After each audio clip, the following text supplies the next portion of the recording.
आप सभी। I hope आप सभी बहुत अच्छे हैं और अपने एग्जाम की प्रिपरेशन क्यों ना कर रहे हैं।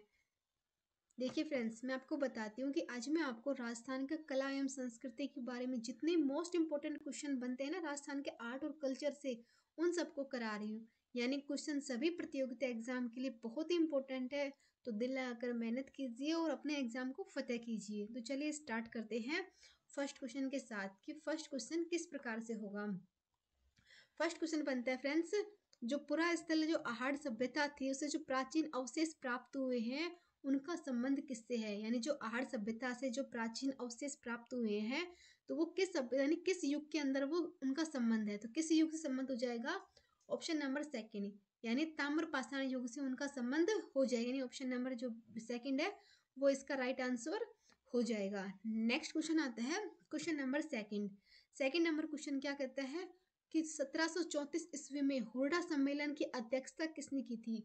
जो 1764 के अंदर हुरडा सम्मेलन हुआ था इसकी अध्यक्षता किसके द्वारा की गई थी, यानी किसने इसकी अध्यक्षता की थी उस टाइम पर।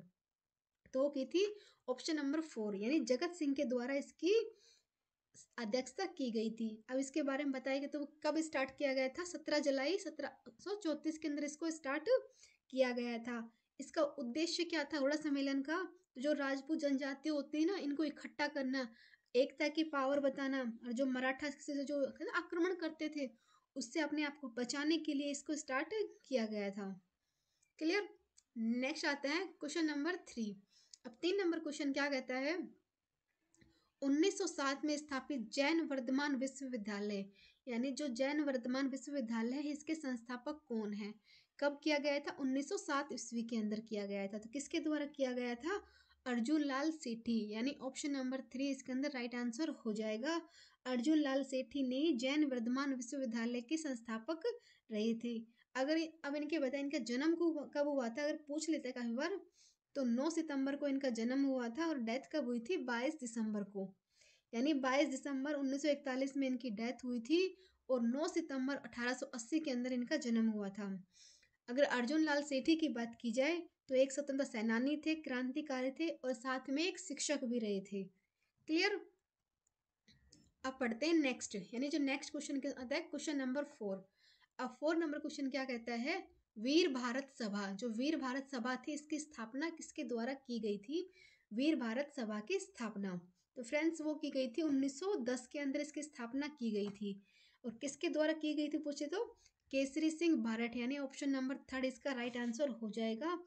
क्रांतिकारी थे, नेता थे, ठाकुर थे केसरी सिंह बारठ, जिनके द्वारा वीर भारत सभा की स्थापना की गई थी 1910 के अंदर की गई थी, जिसके मुखिया कौन थे? केसरी सिंह बारठ। अब आता है क्वेश्चन नंबर 5। 5 नंबर क्वेश्चन क्या कहता है, जो भील जनजाति होती है ना वो पेय पदार्थ के रूप में किस वृक्ष या पौधे का अधिक यूज करती है।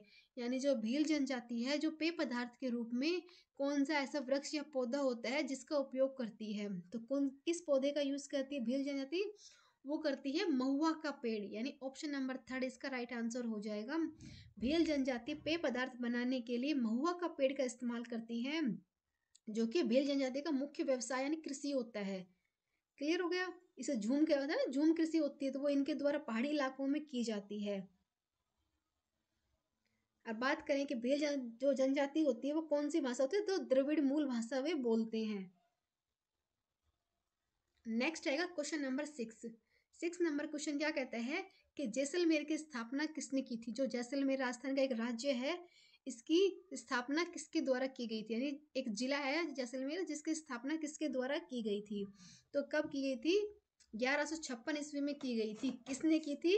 राजा भाटी थे जैसल जी, जिनके द्वारा इनकी स्थापक की गई थी। यानी जैसलमेर की स्थापना राजा भाटी थे जैसल जिनके द्वारा की गई थी। और कब की गई थी? 12वीं शताब्दी के अंदर की गई थी। यानी जैसलमेर के अंदर सोनार का किला के नाम से भी जाना जाता है। क्लियर हो गया। अब पढ़ते हैं नेक्स्ट, यानी क्वेश्चन नंबर 7। 7 नंबर कुछ प्रकार से बताया गया है, जो मानगढ़ नरसंहार है वो कब हुआ था। जो भानगढ़ जो नरसंहार है वो किस टाइम पर हुआ था? मानगढ़ नहीं, ये भानगढ़ है। तो भानगढ़ नरसंहार कब हुआ था? सबसे पहले भानगढ़ कहाँ पड़ता है?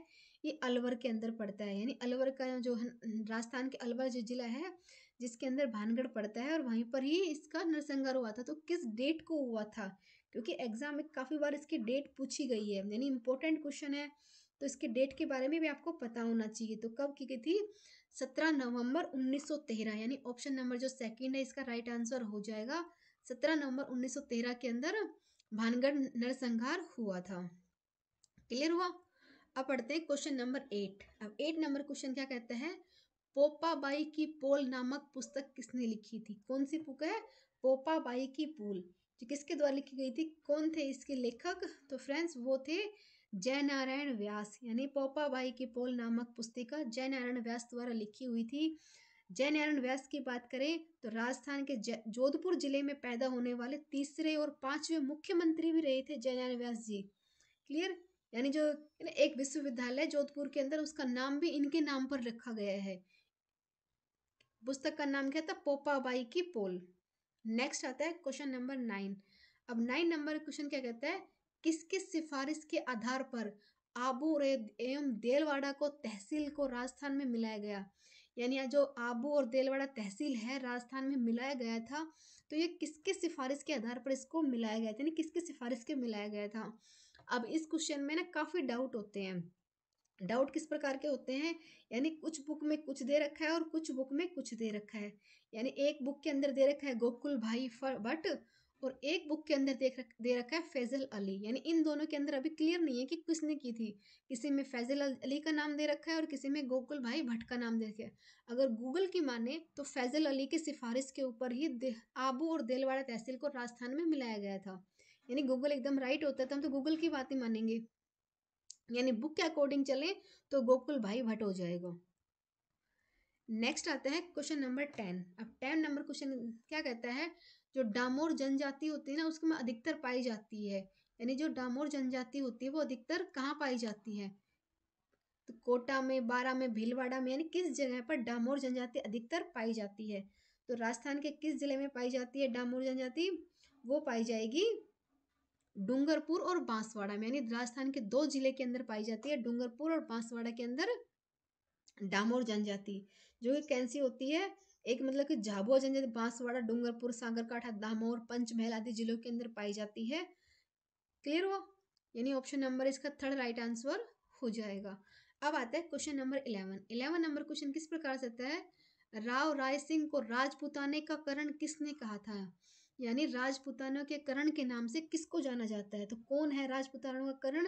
तो वही किसने कहा था? ये क्या था? मुंशी देवी प्रसाद ने इसको कहा था। और किसके लिए कहा गया था? राव राय सिंह के बारे में कहा गया था राजपुतानों के करण के लिए, जो कि कहाँ के थे? वो थे बीकानेर के राजा थे। दीवान करमचंद की मदद से उन्होंने इस मतलब विस्तार बताया है क्या क्या क्या हुआ था। तो महाराजा राव सिंह को ही मुंशी प्रेम, जो मुंशी थे ना देवी प्रसाद जी, उनके द्वारा राजपूतानों का करण भी कहा गया था। यानी ऑप्शन नंबर फर्स्ट इसका राइट आंसर हो जाएगा। अब आता है क्वेश्चन नंबर 12। अब 12 नंबर क्वेश्चन क्या कहता है? राजस्थान में किसी महिला द्वारा दांतों में के बीच में सोने की कील जड़वाने को क्या कहते हैं? यानी राजस्थान की जो महिलाएं होती हैं वो मतलब उनके दांतों में देखना सोने की एक कील से जड़ी हुई रहती है, तो उसको किस नाम से जाना जाता है? यानी एक आभूषण ही होता है राजस्थान का। तो सोने की कील दांतों में जड़ती है ये तो बता दिया, लेकिन उसका नाम क्या होता है? तो राजस्थान की महिलाओं द्वारा दांतों में सोने की जो कील जड़वाते हैं उसको कहते हैं चूप। यानी ऑप्शन नंबर थर्ड इसका राइट आंसर हो जाएगा, उसको चूप कहते हैं। यानी दांतों के लिए सबसे छोटा आभूषण होता है जिसकी कीमत, मतलब बात करें धातु या पत्थर से बना होता है, यानी सोने या फिर चांदी या फिर तांबे, किसी भी धातु या पत्थर का बना हो सकता है। और जो पारंपरिक महिलाएं होती है ना, मतलब कि बहुत पारंपरिक होती हैं, वो सब महिलाएं इसे पहनती है दांतों के अंदर। यानी ऑप्शन नंबर थर्ड इसका राइट आंसर हो जाएगा। अब आता है क्वेश्चन नंबर 13। 13 नंबर क्वेश्चन क्या कहता है? भटनेर का किला किसने बनवाया था? जो भटनेर का जो किला है वो किसके द्वारा बनाया था, यानी किसने इसको बनवाया था?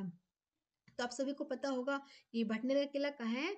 जैसलमेर के जो थे ना राजा भूपत सिंह, उनके बेटे अभय राव भाटी ने बनवाया था, लेकिन बुक के अंदर भूपत का ही नाम आता है। यानी कहीं पर भूपत नाम है, कहीं पर उनके बेटे अभय राव भाटी ने बनवाया था। यानी दोनों में कंफ्यूजन ही रहता है। तो हमें भूपत ही, मतलब कि बुक के अंदर तो भूपत ही नाम दे रखा है तो हमें भूपत को ही चुनना पड़ेगा। और कब बनवाया था? 295 में ईस्वी में घंगर नदी के किनारे इसको बनवाया गया था, जो कि भटनेर के किला के नाम से भी जाना जाता है। और भारत में सबसे पुराने किलों में से ये एक किला होता है, जो कि एक अहम मतलब कि बहुत ही इंपॉर्टेंट होता है। क्लियर हुआ? यानी भूपत सिंह के द्वारा भटनेर का किला बनवाया गया था। नेक्स्ट आता है क्वेश्चन नंबर 14। अब 14 नंबर क्वेश्चन क्या कहता है, शाहपुरा का जो फुलडोल का मेला है किस महीने में आयोजित किया जाता है? शाहपुरा के अंदर लगता है फुलडोल का मेला, तो ये किस महीने में आयोजित किया जाता है, यानी किस महीने के अंदर ये मेला लगता है? नाम क्या हो जाएगा, फुलडोल का मेला। तो ये कब लगता है, चैत्र महीने में ये आयोजित किया जाता है। और बात करें, ये जो मेला होता है ना, जो स्नेही संप्रदाय होते हैं ना, जो कि अंतर्राष्ट्रीय शाहपुरा पीठ की ओर से आयोजित किया जाता है, यानी जो चैत्र मास के अंदर लगता है, शाहपुरा में लगता है। नाम क्या हो जाएगा, फुलडोल का मेला। यानी ये देश प्रेमी के बारे में, मतलब कि राम स्नेही, उनके बारे में बताते हैं। अब बात करें कि इसकी स्टार्टिंग कब की गई थी, तो 1826 के अंदर इसको स्टार्ट किया गया था। क्लियर? अब बात इसमें एक इम्पोर्टेंट बात भी होती है कि इस मेले की परंपरा सबसे पहले कहाँ स्टार्ट की गई थी? पहले भीलवाड़ा से स्टार्ट किया गया था और इसके बाद इसे शाहपुरा में किया जाता है, यानी चैत्र महीने के अंदर ये मेला लगता है। यानी इतने इंपॉर्टेंट फैक्ट बता देती हूँ कि आपका क्वेश्चन यहीं की यहीं याद हो जाएगा, क्योंकि राजस्थान का जो आर्ट कल्चर होता है ना, इसमें बहुत ज़्यादा क्वेश्चन है और एग्जाम में किस टाइप से क्या पूछ लेते हैं इसकी कोई आइडिया ही नहीं होता है। नेक्स्ट क्वेश्चन आता है, मणिकोल की फिल्म दुविधा किसकी कृति पे आधारित है? फिल्म का नाम क्या है, दुविधा, किसके द्वारा लिखित है? मणिकोल की फिल्म है दुविधा, यानी किस कृति के ऊपर ये आधारित है, यानी किसके नाम के ऊपर ये आधारित है? तो उसका नाम हो जाएगा विजयदान देथा, यानी ऑप्शन नंबर 3 इसका नाम हो जाएगा। विजयदान देथा के द्वारा यह कहानी उसके ऊपर आधारित की गई है। अब निर्देशक कौन थे इसके? मणिकोल थे। ये रिलीज कब हुई थी? तो 1973 के अंदर इसको रिलीज किया गया था। इसमें कलाकार कौन थे? रवि मेमन और रईसा पद्मश्री इसमें कलाकार थे। और कहानीकार कौन थे? विजयदान देथा। इसका आधार क्या था? राजस्थानी लोक कथा के बारे में इसका आधार था। और इसकी विशेषता क्या थी? ग्रामीण राजस्थान में भूतिया फिल्म दिखाने के लिए इसके लिए विशेषता, यानी इसके लिए प्रसिद्ध है। यानी मतलब कि 2005 के अंदर इस फिल्म को राष्ट्रीय फिल्म पुरस्कार का अवार्ड भी दिया गया था, इतनी इंपॉर्टेंट थी। नेक्स्ट आता है क्वेश्चन नंबर 16।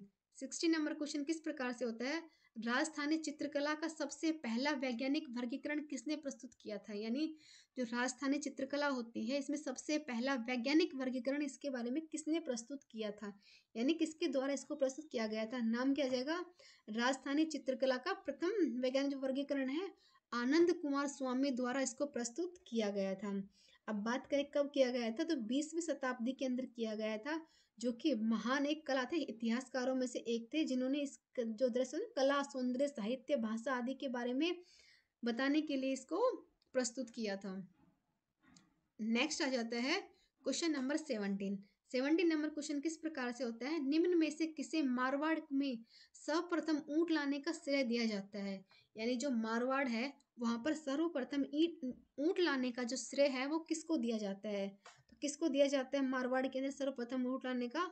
वो थे पाबूजी, यानी ऑप्शन नंबर 4 इसका राइट आंसर हो जाएगा।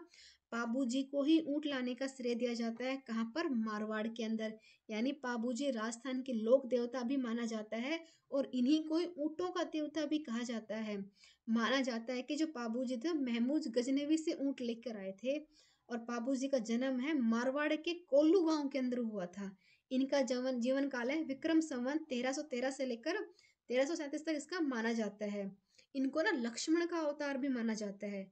यानी जो रबारी और राई का जो ऊंट पालक होते हैं, यानी उस समुदाय के जो लोग होते हैं जो ऊंट पालते हैं, वो इनकी पूजा करते हैं, इनको पूजते हैं।